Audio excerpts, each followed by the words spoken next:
Friends, ఈరోజు video recipe మునగాకు కారప్పొడి. ఇది చాలా బాగుంటుందండి, కమ్మగా ఉంటుంది. కొన్ని పప్పు ధాన్యాలు కలుపుకొని చేసుకుంటే పసురు వాసన రాకుండా భలే కమ్మగా ఉంటుంది. మరి ఏ ఆకుకూరకు ఉండనంత కమ్మగా టేస్ట్గా ఉంటుంది. ఇప్పుడైతే వీడియో చూసేద్దామా. ముందుగా శుభ్రంగా కడిగి ఆరబెట్టుకున్న కరివేపాకు, మునగాకు, నెయ్యి అండి. వీటినైతే పక్కన ఉంచుదాం. ఇప్పుడు ఒక 10 ఎండుమిరపకాయలు, వేయించి పెట్టిన వేరుశనగలు, మినప్పప్పు, శనగపప్పు, జీలకర్ర, వెల్లుల్లి రెబ్బలు అండి.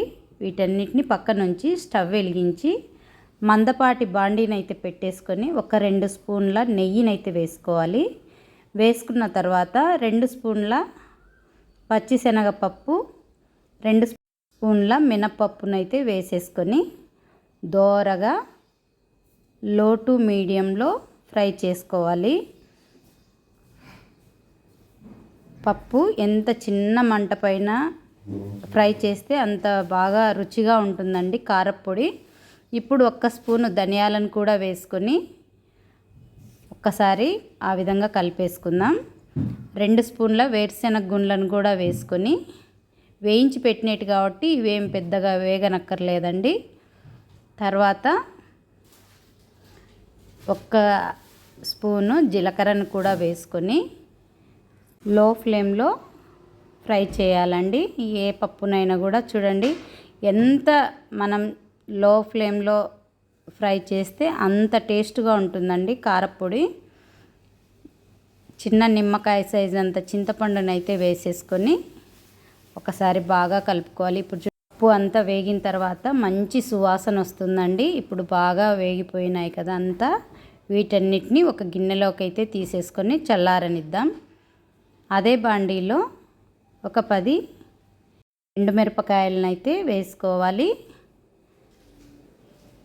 వీటిని కూడా లో ఫ్లేమ్లోనే ఫ్రై చేయాలి. ఇవి కూడా వేగేటప్పుడు మంచి సువాసన అయితే వస్తుంది. ఆ టైంలో వీటిని కూడా పక్కకైతే తీసి పెట్టేద్దాం. వీటన్నిటిని చల్లారేలోపు ముందుగా శుభ్రంగా కడిగి పెట్టిన మునగాకును వేసుకొని ఆకులో నీరంతా పోయేంత వరకు ఫ్రై చేసుకోవాలి. తర్వాత కరివేపాకునైతే యాడ్ చేద్దాం.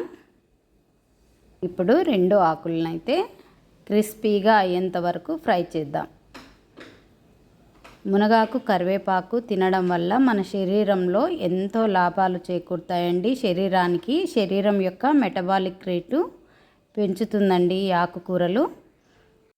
ఫ్రై అయ్యేలోపు ఒక చిన్న మిక్సీ జార్నైతే తీసుకొని వాటిలోకి ముందుగా వేయించి పెట్టిన ఎండుమిరపకాయలు, ఈ పప్పు ధాన్యాలనంతా వేసేసుకొని రుచికి తగినంత ఉప్పునైతే వేసుకొని మెత్తగా ఫైన్ పౌడర్ లాగా గ్రైండ్ చేద్దాం.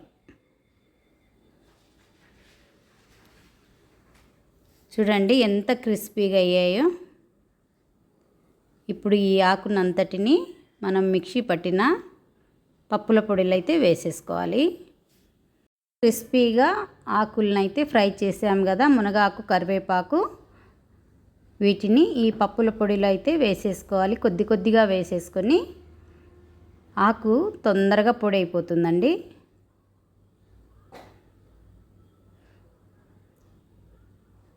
చూడండి ఇప్పటికే స్మెల్ అయితే చాలా బాగా వస్తుందండి. ఈ టైంలో ఒక 15 వెల్లుల్లి రెబ్బలను అయితే వేసేసుకొని మెత్తగా కాకుండా ముక్క చెక్కల్లాగా అయ్యేలాగా మిక్సీ పడదామండి. ఎందుకంటే మనం తినేటప్పుడు ఇవి పంటికి తగులుతూ ఉంటే వెల్లుల్లి రెబ్బలు అక్కడక్కడ చాలా టేస్ట్ వస్తుందండి. ఇప్పుడైతే ఎంతో రుచికరమైన హెల్తీ అయిన మునగాకు కారప్పొడి అయితే రెడీ అయిపోయిందండి. మీ అందరికైతే నచ్చింది అనుకుంటున్నా. లైక్ చేయండి, షేర్ చేయండి, కామెంట్ చేయండి. Please subscribe.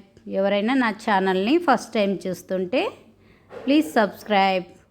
మునగాకులో ఉన్న విటమిన్స్ కానీ ఖనిజ లవణాలు కానీ ఏ ఆకుకూరల్లో లేవు ఫ్రెండ్స్.